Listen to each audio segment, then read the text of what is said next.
Hello, Melanie. Welcome to Consciousness Co-Creates. It's so lovely to have you here with us. What a special moment. Thank you, Alex. It's really, really lovely to be here. It's wonderful just to talk to you. Any excuse to talk to you.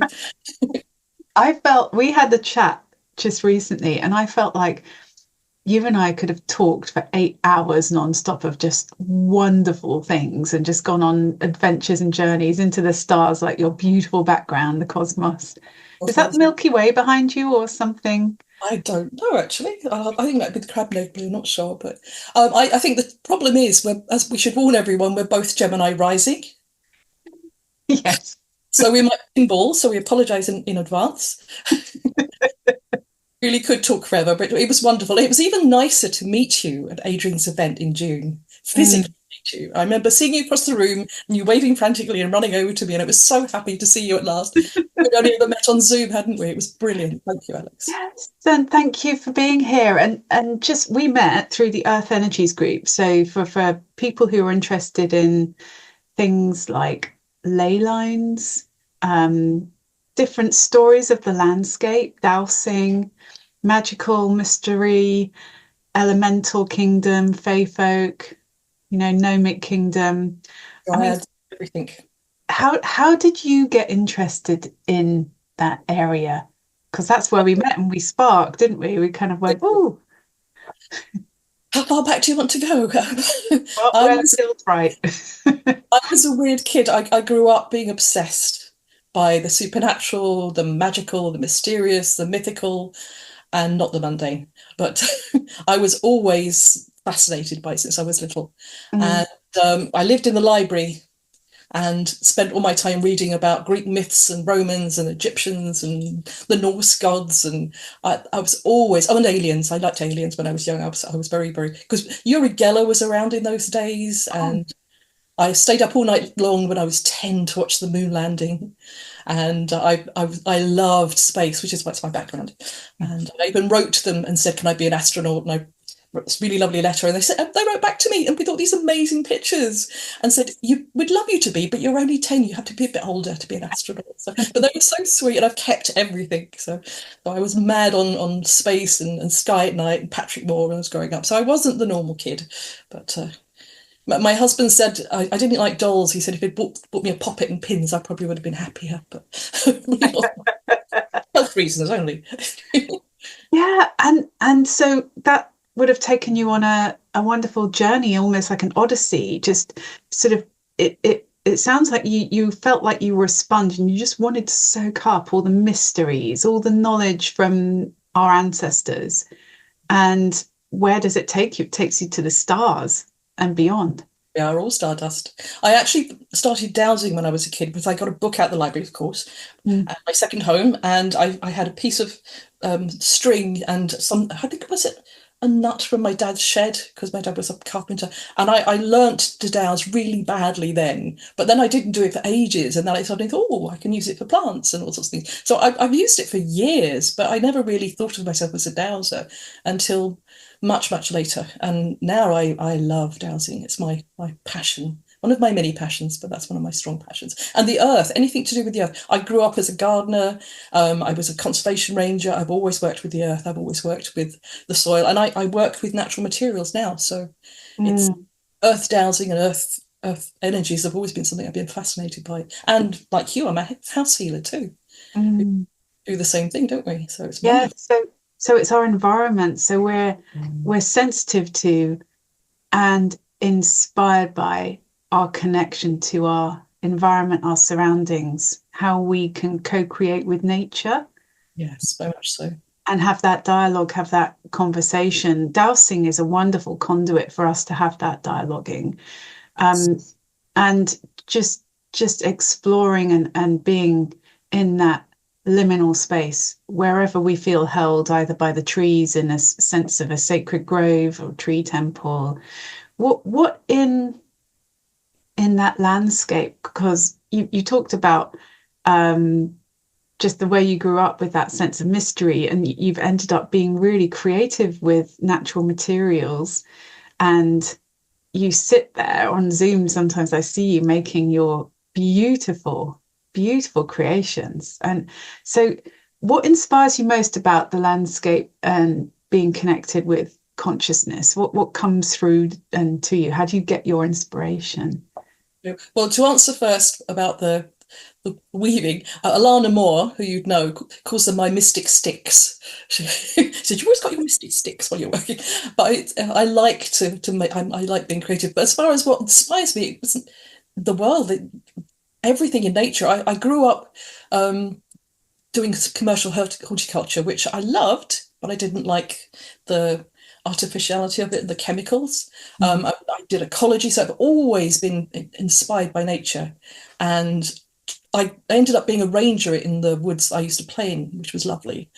And it was an ancient woodland in Kent, and I loved my job. I loved working with the kids and sharing it and explaining it. I was like an education officer, so I got to take the kids out and teach them all about the nature. And there was, as your husband will know, having kind of like, because I grew up very close to where Oliver was, and there were big high-rise flats with children that had never ever stepped on the grass opposite this 11th century Augustinian abbey that I used to look after in this ancient woodland.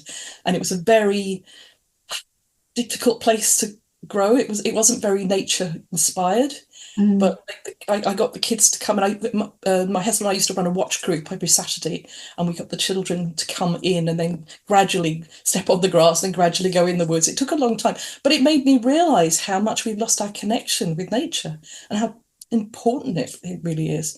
Mm. And my poor son was dragged through the woods from the start and used to come and help me at work. So I think it's very important that connection with the earth and Mother Nature is very important. And I'm a pagan, so how else can you but be working with nature? I'm a Mm. pagan druid, so that's always been my passion since I was young. Wow. So you're not only appreciating nature in a way, let's say somebody who's trained in horticulture as a ranger and helping people get that connection with nature as it can be such a balm, you're also honoring nature as a pagan druid, I hope so. I try my best. the sacred aspect of nature. Yes. How does one go about exploring that world of being a pagan, being, because I was fascinated with the word pagan. Apparently etymology is Well, something about being a village dweller. it's off the heath usually as well. Or it's a very strange word. In this country, I live in Southern Ireland, and if someone calls you pagan, it means you don't believe anything. And I always think, oh, not quite. It's not quite the way it works. But it's not seen as a positive thing any more than being called a witch would be. It would be considered to be an insult. And in many countries, people are still under threat from that kind of ignorance and fear. Mm. But I started by, as I said, about reading about the gods. I read about Egyptians and the Greeks and the Romans, and they've always been there. I decided when I was 11, 12 to dedicate myself because I didn't really know what I was. And I'd looked at all the other religions and I wasn't that inspired. Mm. I read this enormous tome by Christmas Humphreys on Buddhism when I was about 11. And I realized As one you of do. yeah, you're a strange child with no friends. And at the end, I realised that girls never became Buddhas, and you never come. And I just thought that's it. That's not. And no offense to anyone who's a Buddhist, but it really kind of put me off. And maybe it was just the author. But I ended up deciding that I didn't know quite what it was, but I was going to. And I'd watched Jason and the Argonauts. Do you remember that lovely old film? Where the gods are playing chess with everyone's life. And I thought, wow, that's fascinating. And I just thought the whole idea of these kind of liminal beings watching everything and being in control. So I decided to initiate myself very, very, very badly when I was 11, 12. And they must have been rolling around in their seats listening to me. But at 18, I did it properly when I actually understood what I was meant to be doing. But it was more a relationship. It's a relationship that there was always. I had a very unhappy, unsafe, and unloved childhood. So I think they became my surrogate parents as well in a pretty sort of strange way. But they've always been there, and they always are. They've always been here. It's like my family. I know that sounds very strange. That actually doesn't sound strange at all. It makes complete sense. And just to feel held and loved and supported.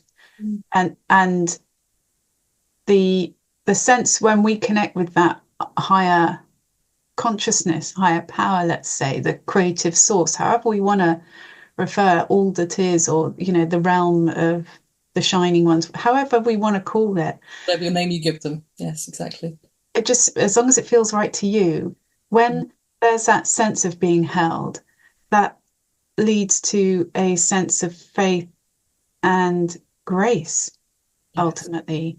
And when you feel that sense of faith that no matter what, even if you don't feel safe, loved at home and whatever environment we're being raised in, if you feel that somebody has your back, Mm. no matter what, that you've gifted yourself that deeper connection, and you've also allowed yourself to feel and receive unconditional love.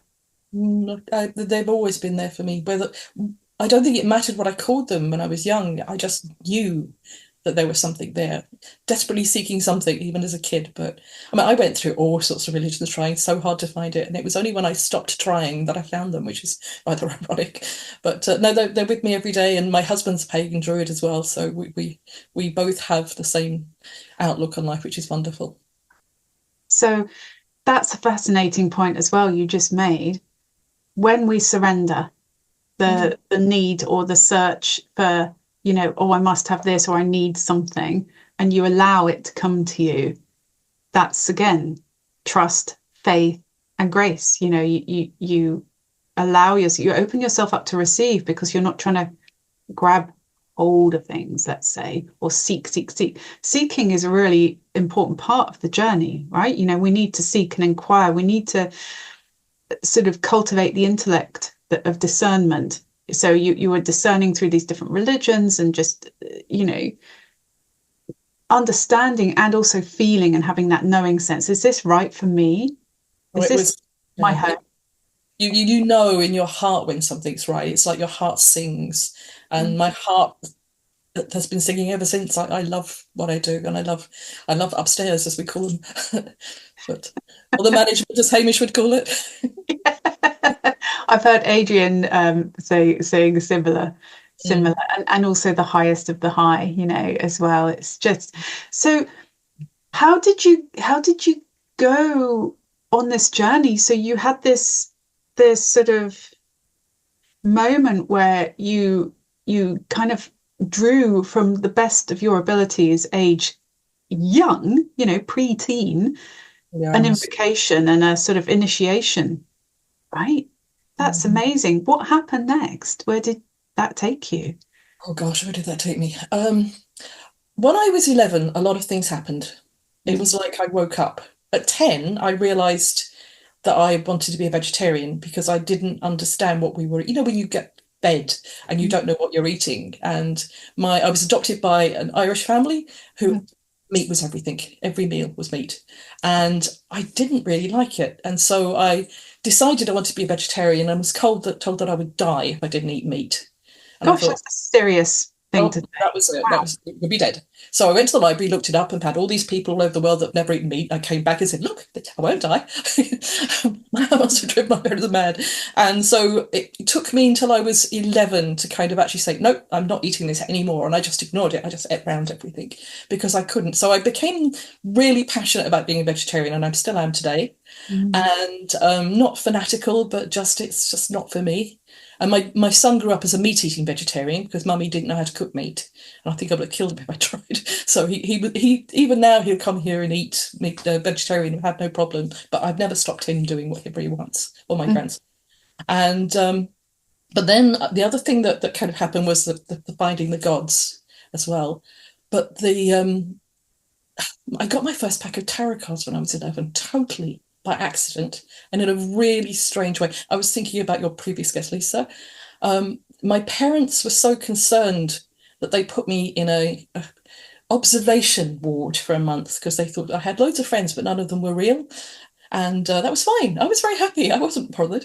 But they put me in because I was always reading books and always talking to people that weren't there. I saw spirits from that big, so it didn't bother me, but it bothered everybody else.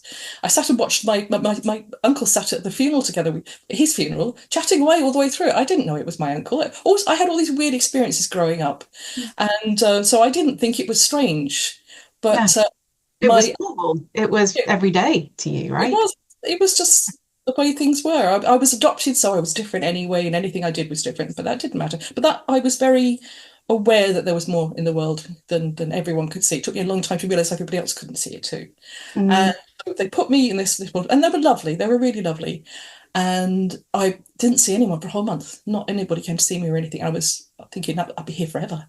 And that was quite terrifying. But then suddenly my aunt turned up one day. Bless her, the most nervous of my aunts. And she's lovely. She's still alive today. But she's really, really, really kind of like nervous of anything like this. She said she was in Dartford, near, as I say, Oliver will know where this is. And she was trying to find some ink for her fountain pen. mhm. And she'd gone into this old-fashioned stationer's and she was waiting to be served. So she was wandering around and there was these glass cabinets with lovely fountain pens and Parker pens. And she looked down and there was a pack of tarot cards. And she said, "Oh, Melanie would love them." And she was like thinking about it. Thought, "Oh no, I couldn't. I could." And she just went to walk away. And she came back again, fascinated. And she said she bent down and she heard, "Buy them the Melanie." And she turned around and there was no one there. And she was like, "Okay." And then she walked away again and she got drawn back again and heard it a second time. She said she was so scared the second time, she picked up the pack, rushed over, bought it, ran out and forgot to buy the ink and wouldn't go back because she thought the place was haunted.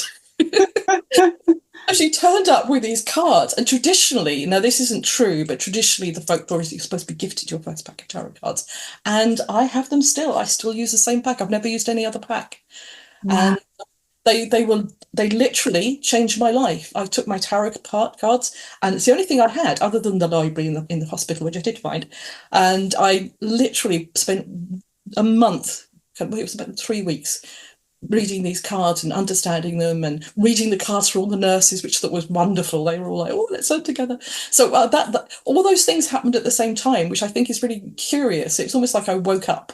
I can't describe it any other way than that. You And did. Had an I awakening.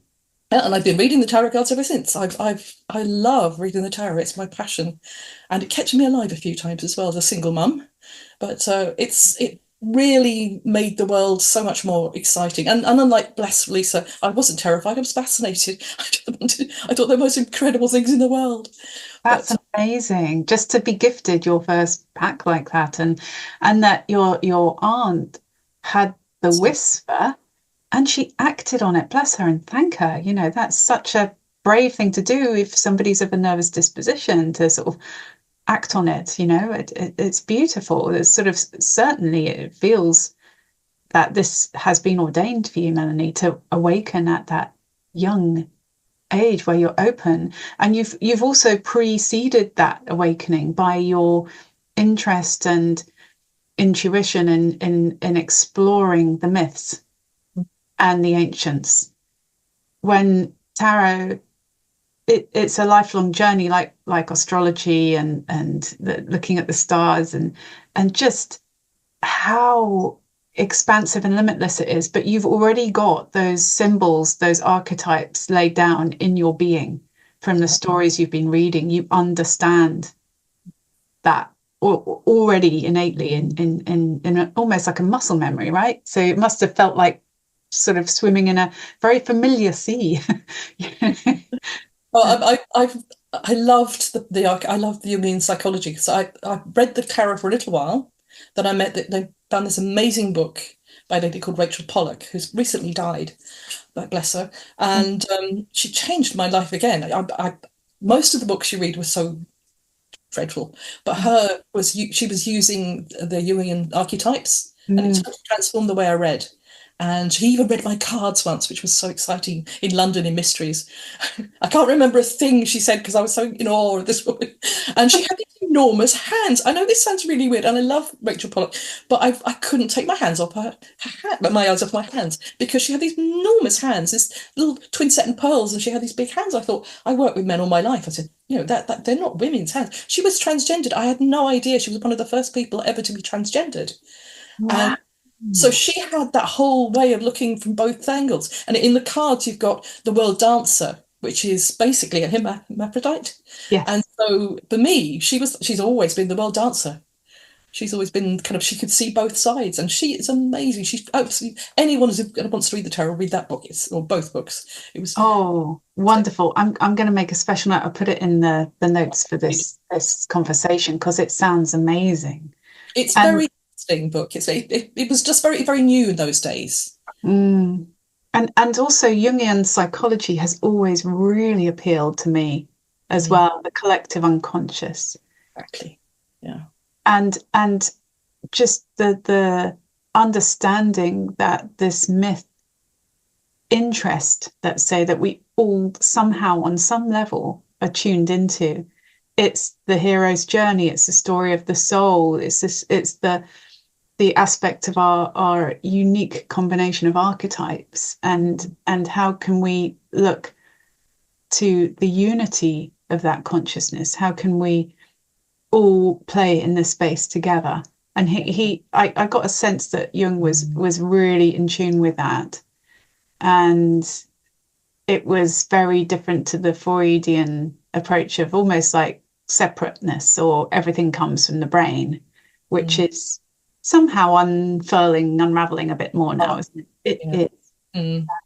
And he Jung seemed quite mystical as well. Yes, he was. He was into alchemy, I think, as well, if I'm not mistaken. Yes. Yeah. So he's helping us remember that alchemy was once the combination of science and magic. Mm. Astronomy and astrology were one before, a certain time in the 1600s where it started to go its separate ways. And now it's coming back home, isn't it? And it feels like spirituality and science are kind of converging again at the moment, which is a very exciting time. Very exciting, yes. But it's fascinating. So, like with the fall in the tarot, with, I think you were talking to Lisa about it, with the stepping off the precipice for the little dog trying to stop him, and on his shoulders he's got all the four elements. He's got the staff, which is his stick. In Mm. a little bag, in my pack anyway, it's got an eagle's head, which is the highest form of Scorpio. And so you've got that kind of overview of the world. And you've got a cup, a pentacle, and you've got a sword in there, a little dagger. So he Mm. has everything he needs. And he's just about, and that's the soul. I've always seen that as the soul stepping off into this new world. So it's like, and that's why it's the only unnumbered card, because it's the one that's going to move all around. It's you. It's you, Mm. as you are the fool.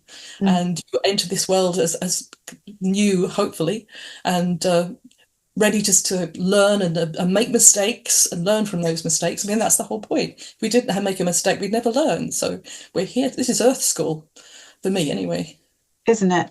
Mm. And yes, so things that happen either when we're making mistakes or when things happen that aren't feeling favorable or feeling, let's say, unlucky or burdensome or traumatic, whatever those things are, at the soul level, from our loving heart, we can, not necessarily in that very moment, if we're lucky if we can in the moment, but we can at some point reflect on how is this occurrence, this experience for my highest good, for my evolving consciousness?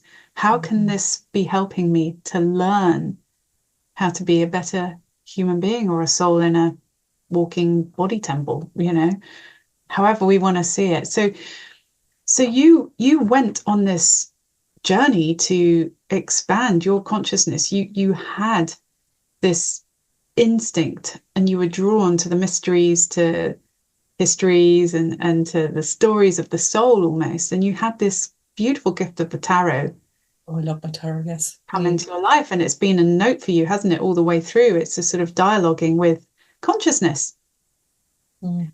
So when we're constant students of things like tarot, it takes us on the path to mastery, because we always know we can expand and we can improve and we can refine and fine tune.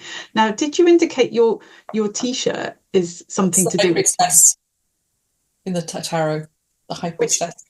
high priestess? Oh wow. Uh, my Looking at husband bought me lots of cards, lots of cards, but I thought this is one for today. yes, definitely. So you've got this headdress on her with is it the moon in the middle or the Triple moon. triple moon? You've got the three phases of the moon, but the dark side is the one you never see. which is the behind, and she has the black and white, the two pillars, and you can't really see it very well, but she has a scroll, which is the Torah, and I'd have to stand up to show you the rest of it, sorry. And she has the moon at her feet Wow. there, and sorry, wrong way around. And she also has her dress flows like water. And what's most, and she has an equal armed cross in the middle there, you see.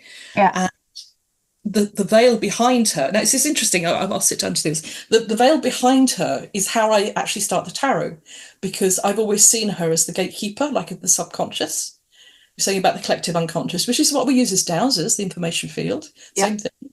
And so I always imagine myself when I'm just about to read for someone, I go on a little kind of mental journey. I sit quietly for a few minutes and I'm walking along the sea, and there's a little temple, and she's in there, and she has, I always ask, can I read for this person? I always ask permission, because sometimes you're not meant to. And if I get told no, I say, I'm sorry, I can't. And it's always very clear if it's a no. I've only had it a few times, but I've been told no several times.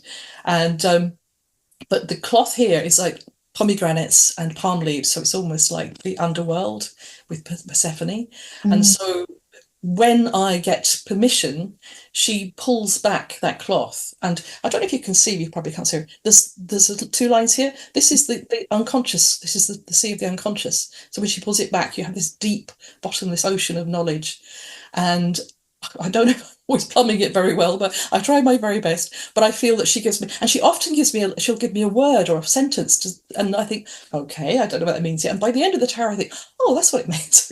It's almost like she kind of gives me a little hint, which is rather nice. But I have to do this every time, and I always say thank you afterwards. She's like my gatekeeper, because otherwise it's almost like shifting from one liminal space to another, and you're going into that subconscious space. And I've always felt that this was for me, sums up the tarot. It's the knowledge and the whole mystery of the unknown. But it's archetypal. The archetypal things that we all go through. Like we were talking earlier about Saturn returns and things. They're all big things that happen to us at certain times in our life. So that's really powerful, the way you just described that, Melanie. Thank you so much. And the way you are honouring her as the gatekeeper to your readings, to the accessing of the wisdom and the subconscious and the field of consciousness realms, where all of this is there. It's almost like, I love it with the pomegranate as well. And it reminded me of that amazing picture of Persephone done by Rossetti in the sort of Pre-Raphaelites, and she's holding this fruit, and it's sort of full of promise somehow, but it's also a bit lurking as well at the same time, that feeling of this there, but it takes work to get the seeds. It takes, you can't just go and eat it like an apple.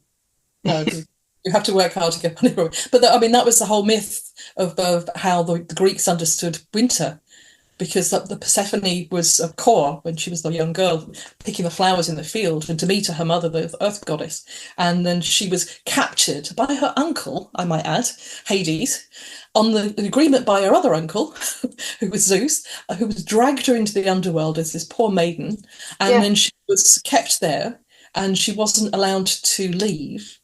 And so, but she'd eaten, depending on which story you hear, 3 or 6 pomegranate seeds.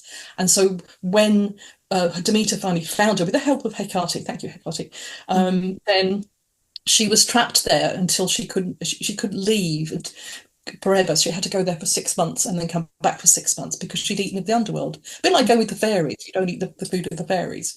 And so she'd eaten underworld food, so she couldn't leave. So that's how and because every time that she went to the underworld, Demeter would cry and everything would die, they just say that was winter. So I thought all this fascinates me, because I think that makes so much sense of what people were seeing. Suddenly it was winter, suddenly it was summer. What was the difference? And that myths are a way of understanding the world around us. And we like to think we're a lot more educated now, but I still think the archetypes are so powerful. They are, and they're timeless and infinite, I find. I love Caroline Miss's work on archetypes as well. And yeah, she brings Plato's work right up to date, doesn't she? And she's got her own intuitive, holistic sort of lens that she's quite incisive as well with the soul's journey. Sacred Contracts is a really good exploration of the soul and connecting with astrology as well. Yes, astrology. I mean, I was one of my first loves. We discussed this earlier on, didn't we? But Mm. astronomy, I love the stars, and I discovered astrology, and that was it. I was obsessed. But so I think that we, I feel sorry for children today because they don't have, because they're so focused on their devices, they don't see the beauty and the wonder of the world. I mean, the one thing, all the things I learned from learning about horticulture and ecology and is awe and wonder. The more you look at the world, the more amazing. I've never been bored with nature. I've never got fed up with it and wanted to watch a film. I'd rather go out and have a walk. It's stunning. We live in the most incredible world. We And I do. used to take the children up to find shark's teeth in the woods. We had 65 million year old tertiary fossils, which I As you know, yeah, and it was really rare because there was bird fauna, and there was marine, and there was also mammals there. It's a very rare place. So we had all these famous archaeologists, although not paleontologists, come and dig up places, and they'd throw all the old stuff they didn't want, which was full of shark's teeth. So we had this big shark's teeth kind of bed, and the kids would come up in schools, and they'd find a shark's tooth which was still sharp 65 million years later. And I said, you are the first person in the whole world to see that, because there weren't people in those days. And the kids would be like, wow. And I think the awe and wonder is what children don't get anymore, which is breaks my heart, because I used to be a teacher as well. And that was one of the most important parts of what I did, to show mm, them the wonder and teach them about nature. mm. And you see that in the little kids, don't you? That sense that every day is a new day of discovery Mm. and that sense of exploration. And you're right, that's sort of again, that's an archetype as well, the sort of sense of the child with a sense of wonder. You know, when we can, as adults, no matter our age, if we Yeah. can have that sense, Mm. it's all there for the discovering, isn't it? And then integration. Mm. So when when you've been on this journey, what else have you discovered and integrated in your life experience so far? You've got tarot gifted to you. You've had your awakening experience at such a young age. You've had sort of through strife, you found strength in the love of higher powers and the sense of that support. You've had conversations or visitations with the spirit realms as well. You've explored all the myths and histories. You've expanded in through astronomy and astrology, and nature in all that its Mm. gifts. So what else is in your sort of expansive evolutionary growth, Melanie? Because it's so exciting to hear about this. As anyone on the magical path will tell you, the one rule, or the one not rule, the one aim is know thyself, Mm, know who you are. So you have to look out sometimes before you can look in, and I I I believe that we also make a soul contract when we come here. You know, mm, we've chosen this place, we've chosen this time, we've chosen what we need to learn, and we've chosen the people we need to learn with, good and bad. mm, And I feel that I've ever since I was little, I was like, I know what I want to do. I've been very determined. I'm Taurian, which probably doesn't help. That's the love of the earth. yeah, But I'm very practical. And my husband always jokes, I have OCMP, which is, you've heard of OCD. And yes. I've always thought it's wrong because it's in the wrong order alphabetically, but we won't go there. But he said, I have, what is it? Obsessive compulsive magical practicing. So I'm always wanting to do magic. He's always joking that that's my biggest kind of passion. I love working with the earth and using natural objects and things. And I've always wanted to understand and learn. That's my passion. But Mm, then that's the Gemini rising as well, isn't it? We always absolutely. want to learn and we want to teach. I loved teaching. I spent years teaching, which was wonderful. I worked in Ireland. I worked with national school children, and here it's very rural. Mm, My nearest neighbour's about a mile over there, mhm, and but the children grow up really still young. They're not streetwise. And when I was in England, I had some very interesting experiences with children, but not as pleasant ones. But here they were just so lovely, and they start school at maybe kind of 4.5, 5. They stay till they're 12 and 13 here in the primary school. So you're not teaching little children, you're teaching kids that usually that are taller than you. And they're all related, and there's lovely families, and they all live on farms, and so there's that kind of awe and wonder in their lives already, which is wonderful.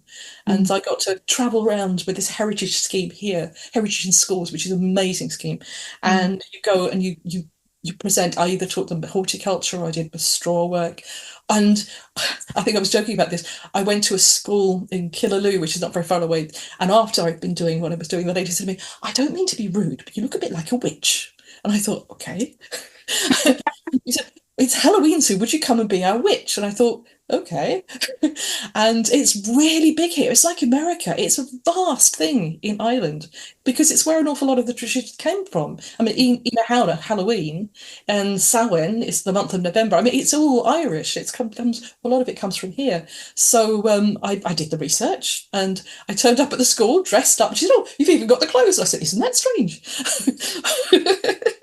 But I then became the Green Witch of the West for years in schools. It was my favourite month. My husband used to say, "Have you got your broomstick? Have you got your cauldron? Have you got your..." And I'd be in my car and I'd go off dressed as a witch because you had to turn up as a witch. And I got stopped by the Garda Síochána, which are the police over here one day. And because I had the broomstick sticking out the back of my car and the hat on the cat and all this stuff because I'm teaching children. And I'm all dressed up with my robes and everything. And the guy stopped me and I said, "I'm terribly sorry, officer. Was I flying too fast?" And he was so embarrassed he let me go. I don't know what I was doing. I just think he was curious what I was doing. But he was like, "No, just go, just go." So I embarrassed up Garda Síochána. I was quite pleased with that.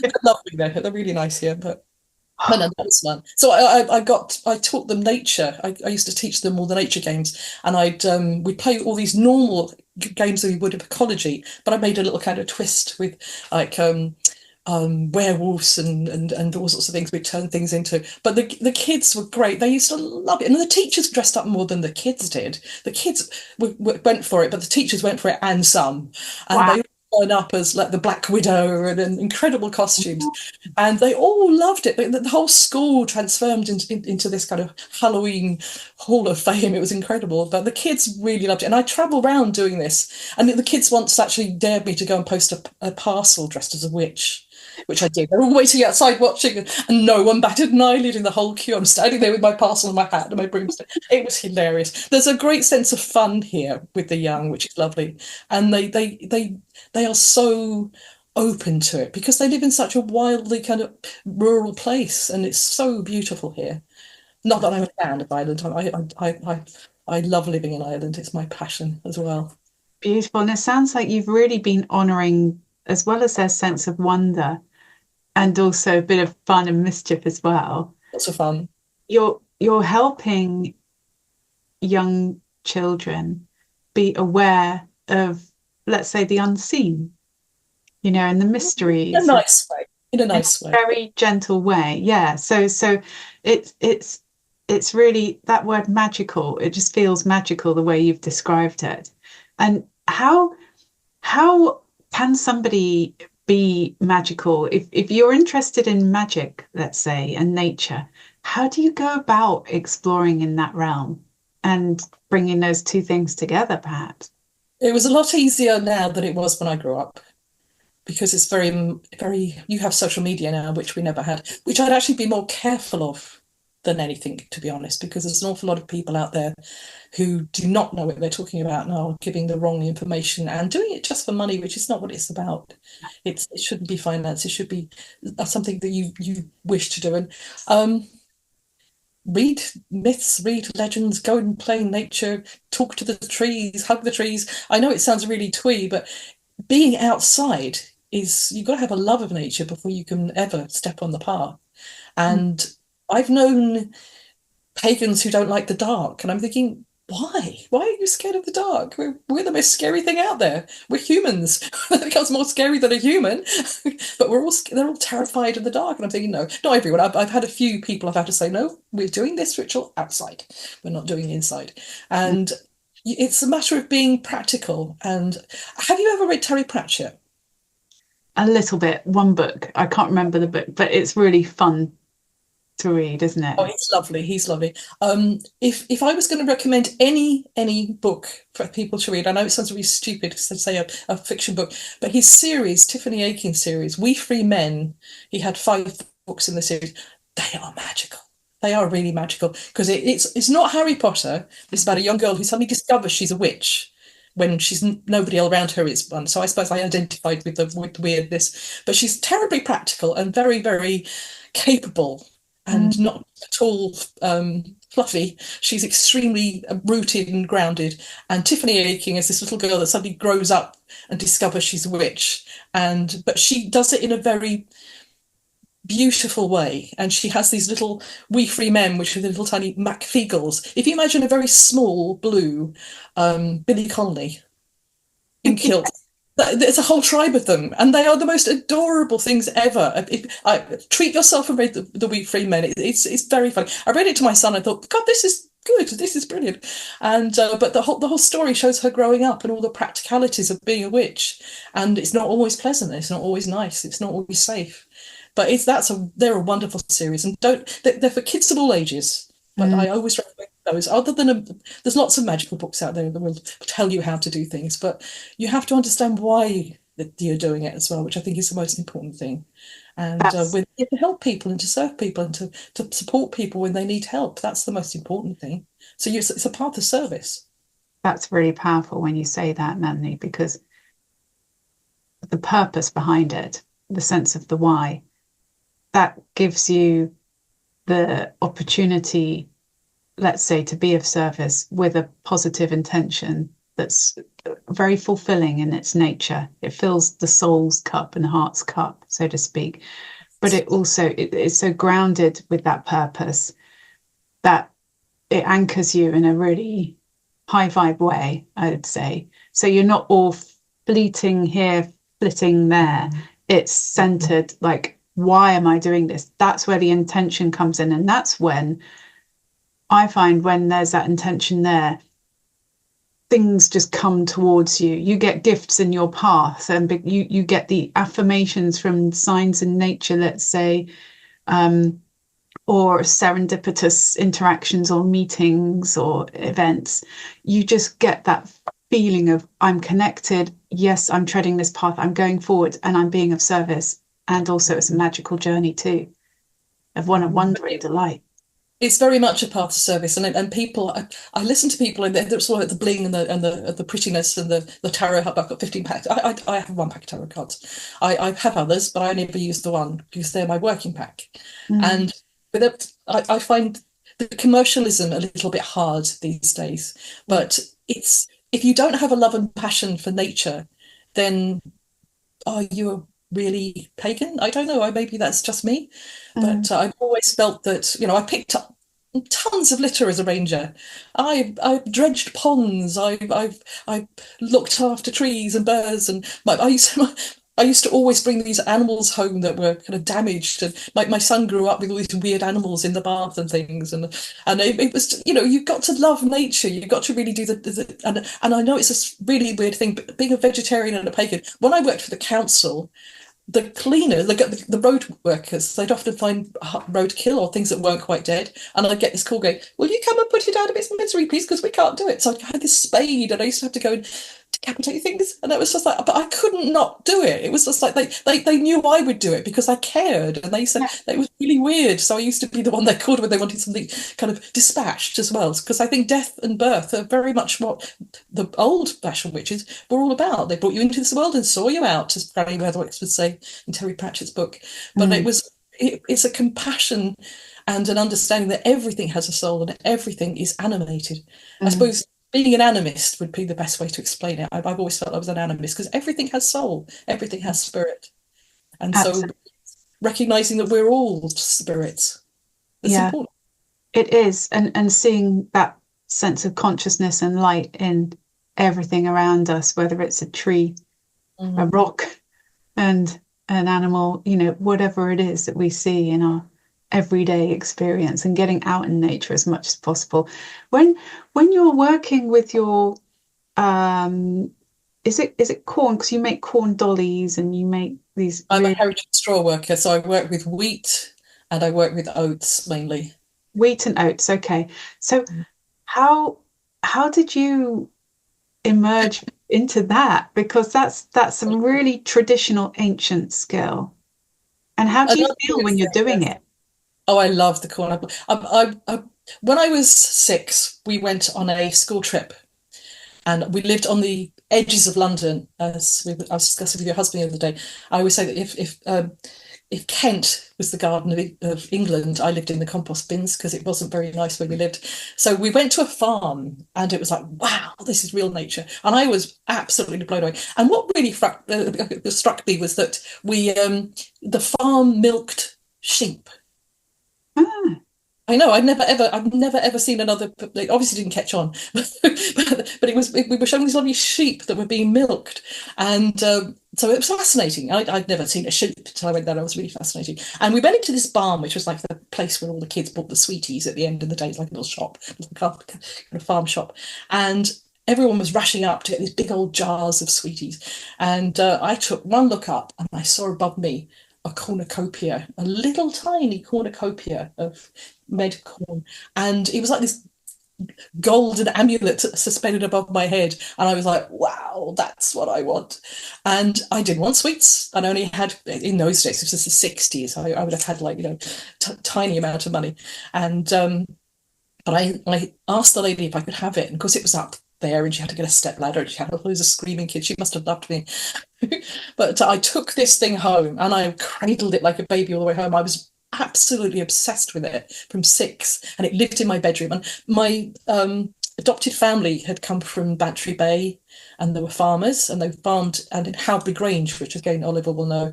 And that was, I thought, well, they must know about this because it's agriculture. They hadn't got a clue, not a clue. And I asked all these people, I drove everyone mad. I ended up looking up in my favourite library and I found about it, but I couldn't really, I could see what they did, but I couldn't see why they did it. And what hmm, fascinated me was why make it? yes. So I spent years trying to work out why. And what basically that they are spirit houses, like in Thailand, where you'd put a little spirit house up for the local spirits.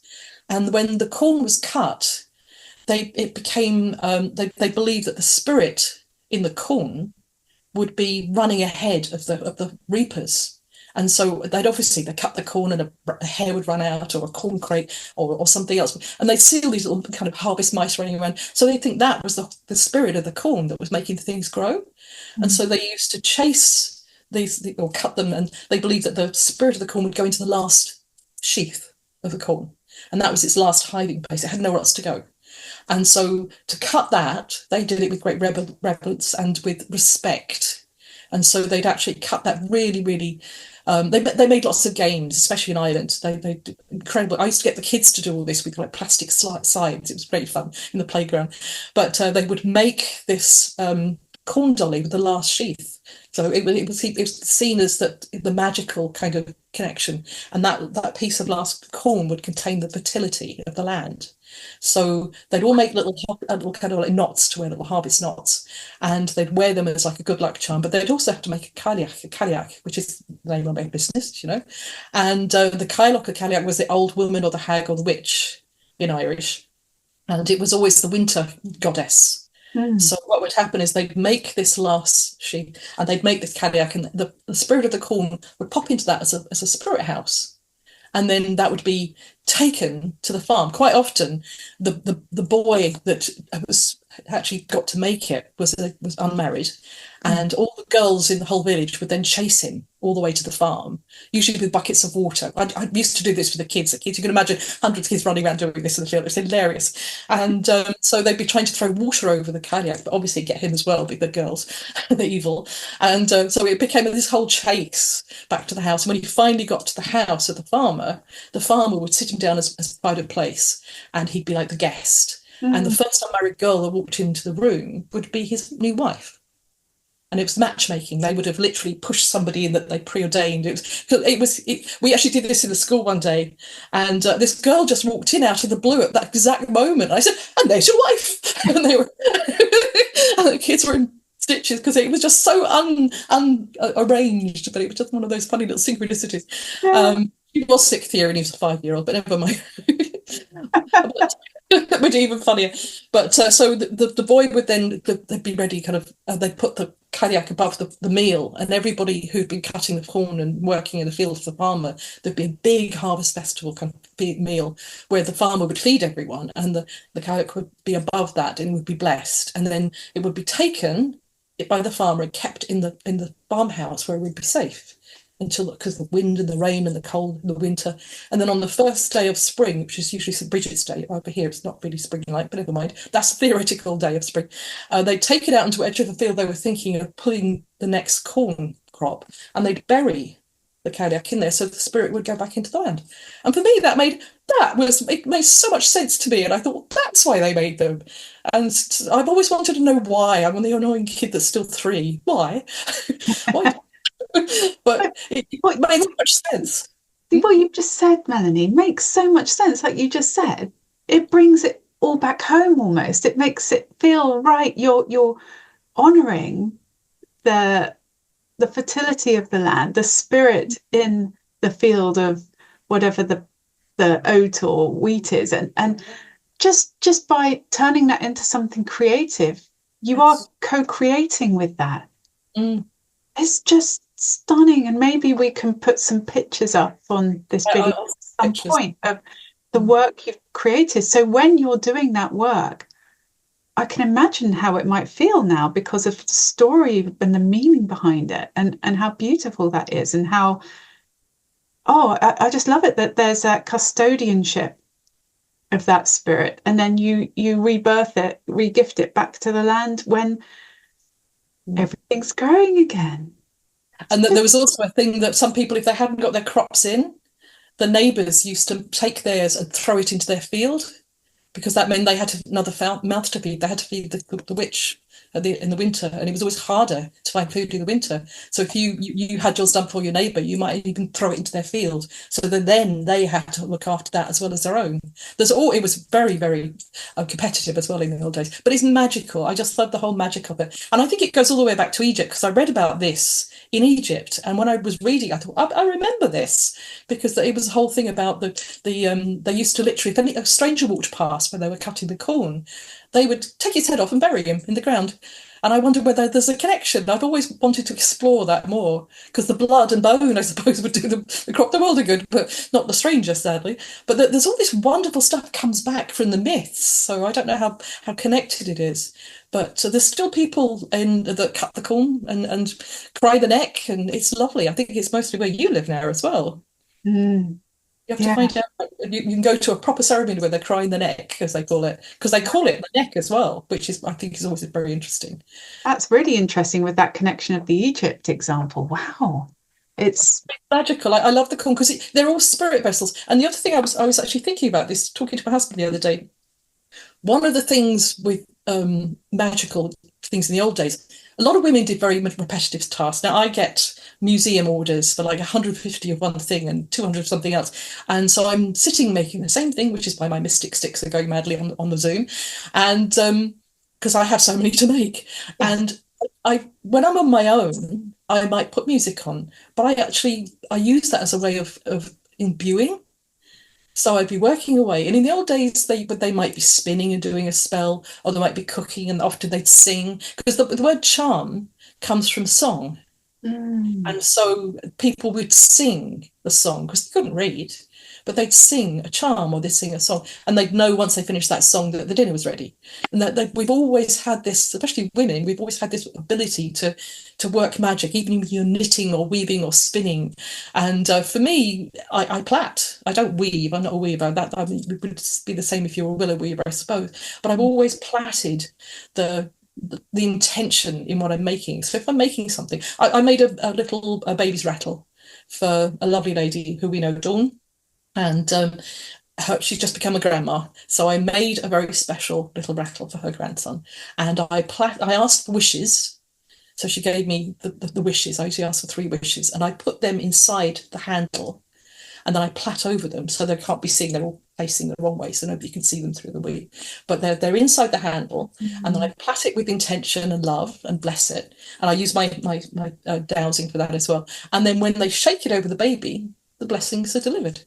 So I just think it's just, there's so much magic you can do in the most mundane things. And so, why my husband calls me a COMP. But I love doing that, and I put things in. I did an awful lot of horseshoes recently for weddings, and I asked for if there's a blessing they want me to put inside the horseshoe. Then and there's always something special you can add to that, something personal, and I think that's what we're missing in our life. You can go and buy things in a shop, and that's great, but there's no magic in them. But they always used to be magic in craftsmanship, and so that's something I'm trying to bring back. But Mm. I'm happy making things and viewing them as I go.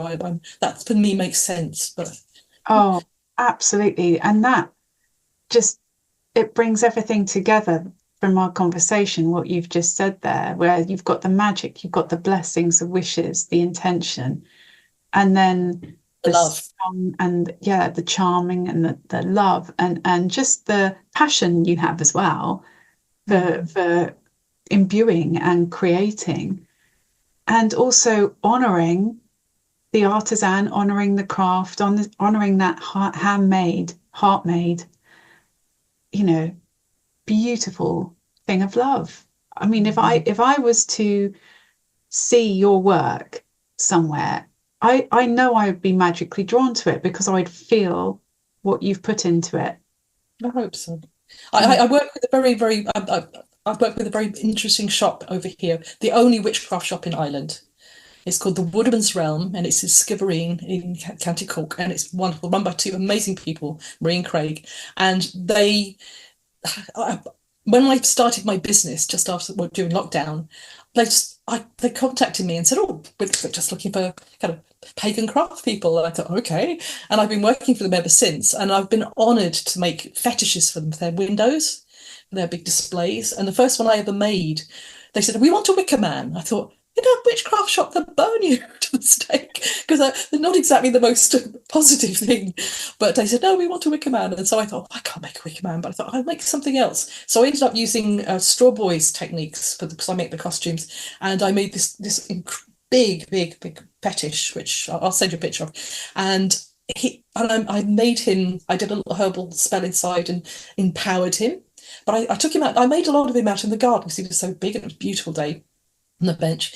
And I set up a circle one day and I thought, right, I need to find your name because they always give me a name. Mm. And I had all these names in my head. I said, no, it's got to come from you. It's not coming from me. And so I set up a circle and I was waiting. And then suddenly everything went silent. And I live on a fairy path, as you know, we have the on-sheep path, so I have to be very careful what I do on there. But I got permission. So it literally, all the noises just stopped. And then suddenly 4 robins literally surrounded me and started bursting into song all together. And they're very territorial robins. They usually fight rather than singing. Time normally. Yes. No, this was 4. I was surrounded by these robins and they sung their little hearts out. And I thought, oh, you're called Robin. And that was it. And so I gave them to the shop and they said, no, Robin Goodfellow, which is like a very magical kind of bay creature. So he's Robin and he's their mascot in their shop. And I'm so proud of him.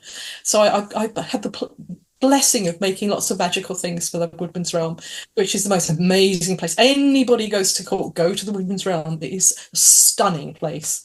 I And really, am definitely going to visit there now. When I yes. trip to Ireland. Oh my gosh, that sounds amazing. Anyway, Wow. And you're on this path, this magical path, Melanie, and it just feels so right. Everything you're doing and everything you have always done has been congruent with that. You couldn't not be this way. And no, I'm afraid I couldn't. That's my problem. I've stopped trying to be normal. Normal's the setting on a washing machine. Somebody once told me. I thought, yep, that's just about it. I don't. Why be normal? I have a little badge that says "Why be normal." Somebody gave me years ago, and I thought, no, that's true. I'm just going to be me, and if nobody likes that, that's not my problem. But I'm on a mission from the goddess, as my husband often jokes. from the Blues Brothers. But I think it's you've got to do what makes you happy, and I love making things, and I love doing magic. So, and I Mm. love dowsing. Dowsing, it's something that we both have a passion for. It's the most amazing thing, and I retire next year, and I really want to learn to. I really want to teach people to douse because Mm. I'd love to do that. And children and naturals, as you know, Yeah, children. no preconceived notions, or the Mm. skeptic sort of cynic hasn't landed yet, you know. No, it's so much part of who we are as human beings. But anyway, I will see what next year brings.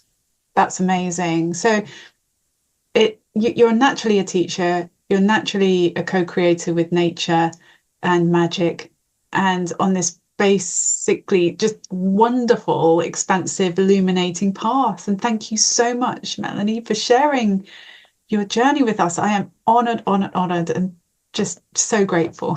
Thank Thank you. you for taking the time to listen. You're a wonderful soul yourself.